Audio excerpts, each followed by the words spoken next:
I've always been more, people see the good in what you're doing much more so than they see the mistakes. If they see that you worked hard on that case, if you made tough calls, they're going to remember that more than, whatever little bump in the road was created by, having to change your evaluation or whatever else that looks like. Howdy, and welcome to the show. Cooper's Code focuses on legal issues and notable practitioners, distilling wisdom so we all achieve the best results for our clients.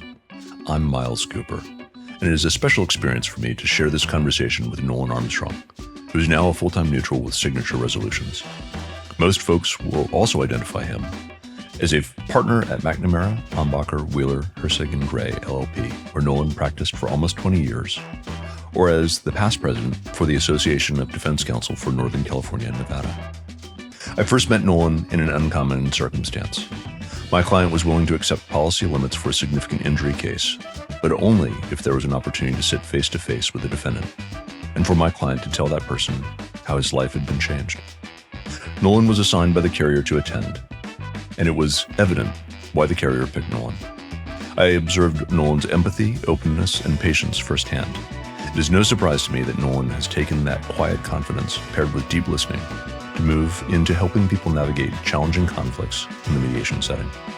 So please sit back and enjoy this deep conversation with Nolan Armstrong.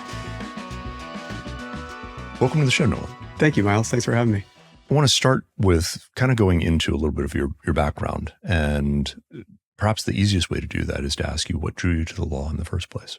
I don't know if I have a clear answer to that question. I think it helps to have had a father who was a lawyer, so exposed to the profession at a young age, and saw his accomplishments and his hard work, and certainly admired that.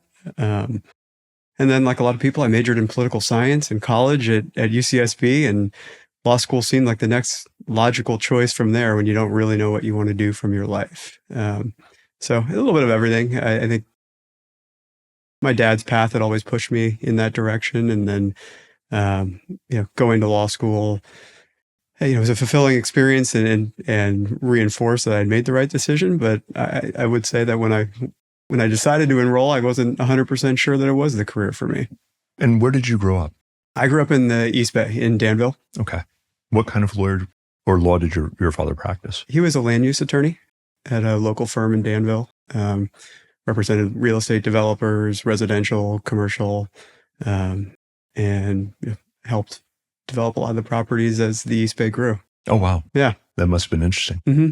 Yeah, it was a lot of late nights at planning commission meetings. So, I saw that side of the law too, that it sometimes pulls you away from your family when you don't want to be, but, it's the sacrifice you make to build a profession and a career. And this is not specifically on topic in terms of what we normally cover here, but there have been a lot of large land grants in the East Bay that turned into homes and projects in other places. I think my brother lives over in Moraga, and there's what used to be the Sanders Ranch, and just these large parcels. So did you get to see those play out with the work that your dad did? Yeah. There's been a tremendous amount of development since I started growing up in the East Bay, and the number of, whether it be tract housing or big developments has exploded. My dad had a hand in some of those, but it's just been interesting. I mean, it went from a smaller town feel to not pretty quickly. Yeah. And it's complicated. I mean, the development of those properties took a long time in certain circumstances, but it's been fun to see the East Bay grow into what it is now. Yeah. Yeah, it's a neat place. Mm-hmm. A little warmer than where we are. For sure. Yeah. That takes some getting used to for the city folks that move out that direction. Yeah. Your law school took you out of the Bay Area, though. Where did you go for that? I went to George Washington University in Washington, D.C. Don't ask me why. It was certainly the best school I got into. And I think I wanted to get out of California for a bit. While at UC Santa Barbara, I did a summer at what's called UC-DC in Washington, D.C. So I got exposed and kind of fell in love with the city, and had some interest in politics, I suppose. But just the allure of studying law in Washington, D.C. was hard to pass up. It sounds like you ultimately decided not to stay in D.C., though. Right. What made you decide to come back here? I mean, close to family. I love the Bay Area. And I got the opportunity to come back and work at the McNamara firm. I had summered at McNamara, after my second year and really enjoyed it, and was fortunate enough to get a job offer from them, and just felt like it made sense to come back. So I accepted the offer and never looked back. I mean, I miss my friends in Washington, D.C., and I love going back and visiting, but I don't regret for a second coming back here. And you are a one-firm lawyer. You were at McNamara for almost 20 years. That's right. What drew you to McNamara in the first place? I was lucky at a family connection. Bob Slattery, one of the longtime med-mal attorneys at the firm, was a good family friend. I've known him since I was probably 5 or 6 years old. Grew up with our kids. We went skiing together. So he offered to put in a good word for me, so to speak, when I applied for the clerkship after my 2L year. So, that family connection, but really it was just the firm culture. After I was there for a very short period of time that summer, I could realize it was a special place to be, and was happy to come back. It's interesting to see a firm like McNamara that has had, I would say, generations of success, because there's been a transition of kind of the first tier into the second tier in terms of the trial lawyers who are there. Do you have any sense as to how that firm has managed to kind of maintain that level of excellence? It's a good question. I mean, I think the culture of excellence helps. I mean, we've always prided ourselves on being trial lawyers, but also being civil and professional. I mean, I think there's certainly, everybody has their own style there, but above all else, we try to be professional and civil. So, I think that has been instilled on generation after generation, and people value that when they're there, and it attracts the right kind of person for the firm's culture. And we all like each other. There hasn't, at least the 20 years I've been there really hasn't been a lot of drama or conflict. And I think that certainly helps when you're looking for longevity in a law firm. Can you describe to our listeners what early life in practice at McNamara was like for you? It was great. Fantastic learning experience. I had the benefit of being sort of thrown into the fire right away with doing depositions within the first couple months of being a practicing lawyer, and being given a significant but appropriate amount of responsibility. I mean, that's always the fine line, I think, with younger lawyers. You want to challenge them and make sure they're learning to grow on their own, but also do it in a responsible management way. And McNamara, I think, does that really well. And especially for me, it was a great experience. And just as I proved myself as somebody who could be counted on, they weren't shy about giving me more and more responsibility, which is, I think, what any young lawyer wants. Were you given cases to run on your own, projects to handle? How did that kind of growth happen as you took on work at the firm? I didn't have my own cases for a while. I don't know, looking back how many years, but it was at least a few years before I had my own cases. I worked under Marty Ambacher, and we had a great relationship, and he trusted me a lot. So, they were always his cases. When the big calls had to be made, it was Marty's call. He was the one who was going to try it, make the big appearances in those first few years. But everything else was kind of mine to figure out with, input and guidance from him, which was, for me, it was perfect. Like, I could try and work through the problems on my own. And if I ran into an issue I needed help with, he was always there. And he was always supervising. So when whatever solution I came up with, if he didn't think it was the right one, he told me, and we used it as a learning experience. Did you end up focusing on particular types of cases? And here, I know McNamara, because you talk about Bob Slattery. I think of Bob Slattery as being, one of the preeminent med-mal defense lawyers out there.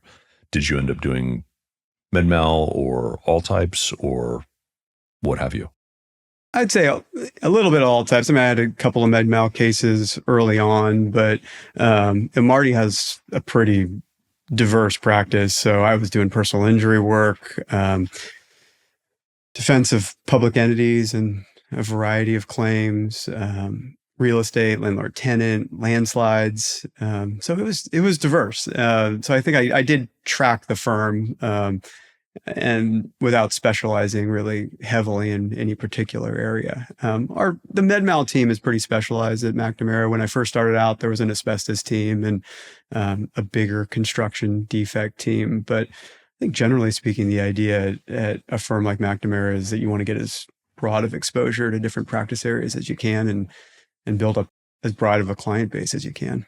When I think of McNamara, I think of it kind of in two different tracks. And one is more complicated cases that a carrier wants to hand off to a solid firm like that.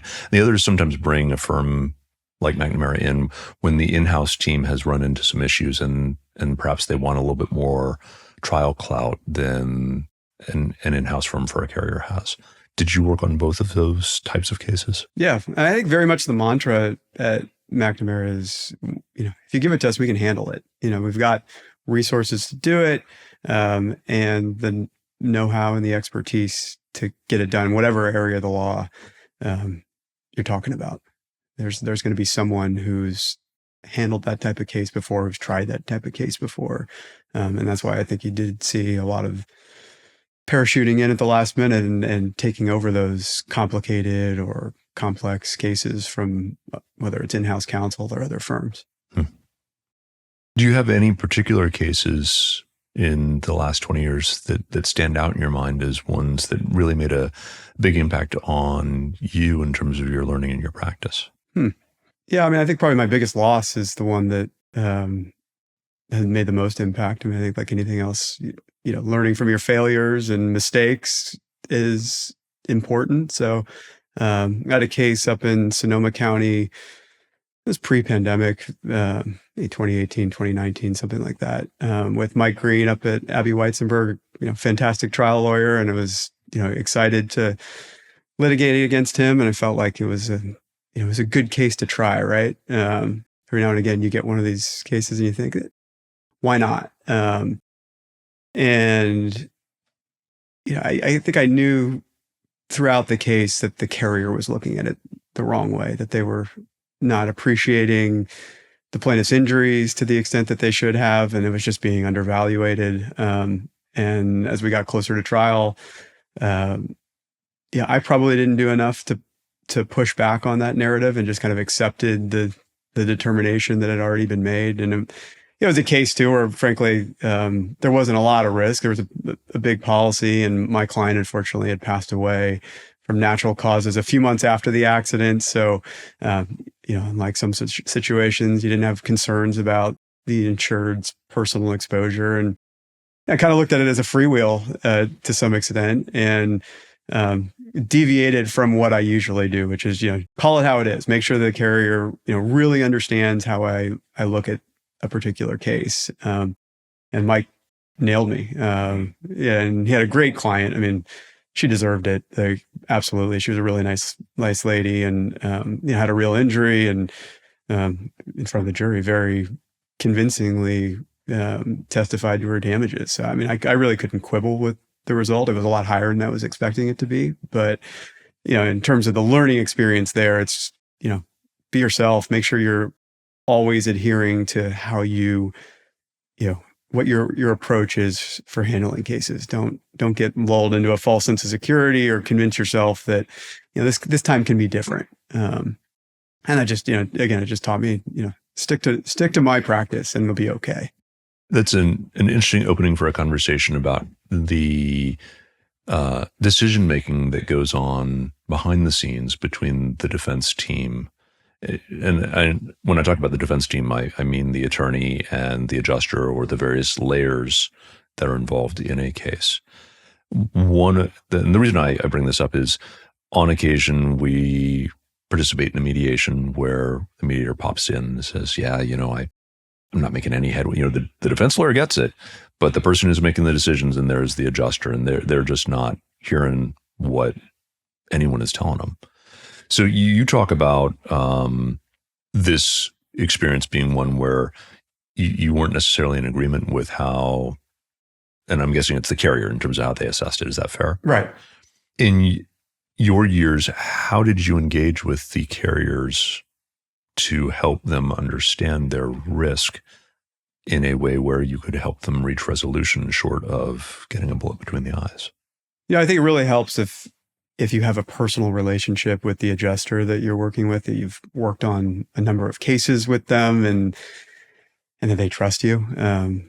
So developing those strong relationships really helps. That when you need to go to bat for something, you really need to push back on, a certain position that's being taken, that they really hear you out and value your opinion. It's harder when it's like a one-off adjuster that you haven't worked with before. But even in those situations, you have to do it in a way that allows them to arrive at the decision themselves, right? It's like anything. You can't push your belief or opinion on someone else, because people tend to be resistant. If you can do it in a way that helps them better understand the dynamic that they're dealing with, my experience is that usually people arrive at the right decision on their own. And I think that sometimes on the defense side, that's where you do hear these situations. The adjuster's just not listening to me, and the mediator comes in and shares his sentiments about the situation. If you're in the adjuster's face, kicking and screaming that they're wrong, it's just not going to go well. And those, I think, a lot of times are the mediations that go really south, and where the pocketbooks just really shut off quickly. It's just it's a hard process, but one, if you get the personal relationship, it makes all the difference. In terms of helping someone get to yes, and I bring this up because I know that there are some defense lawyers as well as plaintiffs lawyers who listen to the show. If there are younger defense lawyers, are there certain ways that you have found to be more successful in building those personal relationships, in providing the right kind of information to those personal relationships to help them reach the conclusion that you think is best for the outcome of the case? On the personal relationship side, again, I think it go back to be yourself with whoever you're dealing with on the insurance side. And then secondarily, I think it really helps to acknowledge your mistakes or things that you've got wrong or need to change your mind about. I think on any attorney, there's a tendency sometimes to be dogged to whatever my initial opinion is. I'm sticking with it, because if someone sees me changing my opinion, they're going to think I'm wishy-washy or whatever it is. I've never found that to be the case. I actually really admire and respect people who can, involve in the way they look at a particular issue. And I've always tried to do that with my cases, because that's the reality. Like, you get a case in and you have a initial set of facts, and you call it for how you're seeing it at that point. And as you move through the case, you've got to be open-minded. And even if it means that something that you said initially is completely wrong. And my clients, I think, have always valued that they know that what I'm telling them, is true in that particular moment. So don't be worried about that. I think even if you're a young lawyer, it's okay. As long as the person on the other side knows that you've put the hard work in to analyze the information that's available to you, and that you're not cutting corners, they'll forgive mistakes, and they'll certainly understand if you change your mind. Beyond that, it's hard to say. I think everybody has to do it their own way, but that's always been mine. Just be honest with people, and be human. People will respect that. I think that's interesting, because I've heard from some people they worry about, if I told the carrier to reserve X and 6 months into the case, it's completely different. I'm more, this is early in the relationship with this particular carrier. I'm worried that they may not appreciate how I handle the cases, or they may pull my business. How do you address that? I think that's a situation where you get yourself into trouble if you think like that, because you stick to something that you don't believe in. Kind of like my example with my trial against Mike Green. If you're not believing that what sort of you're espousing to a jury is right, that's ultimately where you're going to end up. If you try a case like that, probably not going to win. So, again, like that. Yeah. I can understand the mindset, and maybe if it is a new client or a new carrier, you got to be careful about how you package it. But I still think you got to do it. You got to call it for what it is. And if you don't, you get yourself into trouble. And if you do, and someone doesn't come back to you and, give you further business, it's what happens sometimes, right? It's just the luck of the draw. You got a case that was difficult to deal with and it didn't end up, exactly how you thought it would. But my experience is that that's typically not what happens, that those kind of concerns are, overstated internally and understandably so. I mean, we're all human. It's easy to fall into that pattern, but I've always been more, people see the good in what you're doing much more so than they see the mistakes. If they see that you worked hard on that case, if you made tough calls, they're going to remember that more than, whatever little bump in the road was created by, having to change your evaluation or whatever else that looks like. So what I think I'm hearing is you can choose to have a difficult conversation in the moment or a devastating conversation down the road if you don't be true to yourself. That's the danger, right? If you're enjoying what we're doing here with the Cooper's Code, please help us extend our reach by giving us a 5-star review on Apple Podcasts and consider sharing an episode with a friend. Additionally, we want to know who you want to hear on the show. Have an interview suggestion? Email us at podcast@coopers.law. You've more recently pivoted into being a full-time neutral. Can you tell us a little bit about how that decision came about? Yeah, it's a decision I think that's been in the making for a long time. Maybe not directly in my mind. I always thought that it was something that I'd like to do at some point, but I didn't know when exactly. So I tried as best as I could, probably over the last 10 years, to position myself to make the decision, whether it was now or 10 or 15 years from now. I really had no idea when I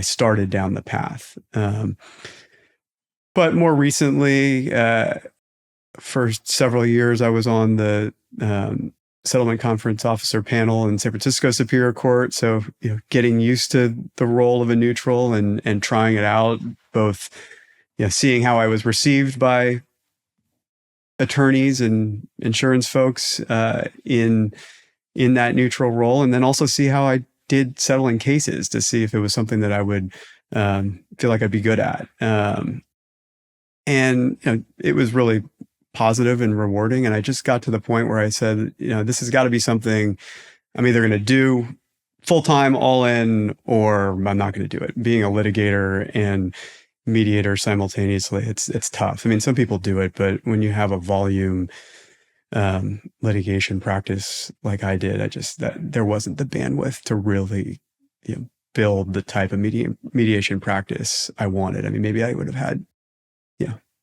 a couple of cases here and there, but I never thought it would end up in anything regular. So, I talked to my wife about it a bunch over the course of several months, and eventually we arrived at the decision that now was a good time.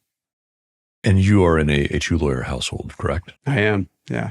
How did the two of you meet? Was it law school? Was it practice? Was it friends? Law school. Yeah, she was at George Washington with me. We met our first year of law school. Didn't date until our third year. And she's actually from South Florida initially and took the Florida bar.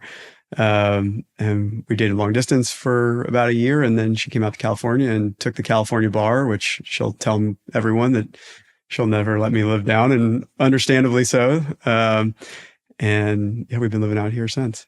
I'm smiling because that is a level of commitment that is pretty significant to have to sit for the California bar to be with someone. Yeah, for sure. And past first time. So yeah. What kind of law has she been involved in? She was with a national law firm, Fox Rothschild, doing employment and commercial class action defense. Have you found that there's some symbiosis in being able to either talk about cases or the law, or have children who are tired of you talking about law in your house? Any of the above? Probably all of the above to some extent. I think our children certainly get tired of being cross-examined sometimes by two lawyer parents. But for me at least, it's been fun having her share the same type of career as me. I mean, we were in different enough spaces that our stories were different and interesting to each other. And certainly she's a good sounding board for me, and I hope me for her. And problems you run into with your cases, or whatever it may be in the profession. So, and it's also been helpful, I think, understanding the stressors and just the amount of time and effort it takes to be a litigator. And if I'm in trial, she knows that unfortunately I'm not going to be very available for a couple of weeks, and you avoid that friction that can sometimes exist in those type of circumstances. But yeah, I've really enjoyed it. And I don't know, I wouldn't say we sit around the dinner table and talk law all the time, but it's not infrequent that it comes up. How old are your kids? 14 and 11. So we have a freshman in high school and a sixth grader. I joke a little bit about talking about law all the time because our 11 and 12-year-old actually do complain that we talk too much about cases and practice and what have you. It sounds like that may not be as much of a problem in your house. Yeah, probably not. I mean, I think most of the legal conversations are between my wife and I, but yeah, just how we are as lawyers, I think, does come out sometimes in our parenting style, and we have to dial it back sometimes for sure. My dad used to ask my oldest, when he was getting cross-examined, he'd say, Vince, isn't it fun to have two lawyers as parents? Because he knew, he could see what was happening, and he'd add some humor to the situation. But it's hard to be someone different than you actually are. I mean, we as lawyers operate in a certain way, and I think it in some ways translates into your parenting. And I think some of that also translates into some of your lawyering, and that's, I'm teeing that up. Our first contact, at least that I remember, was for me a relatively unique experience where your client had a policy that was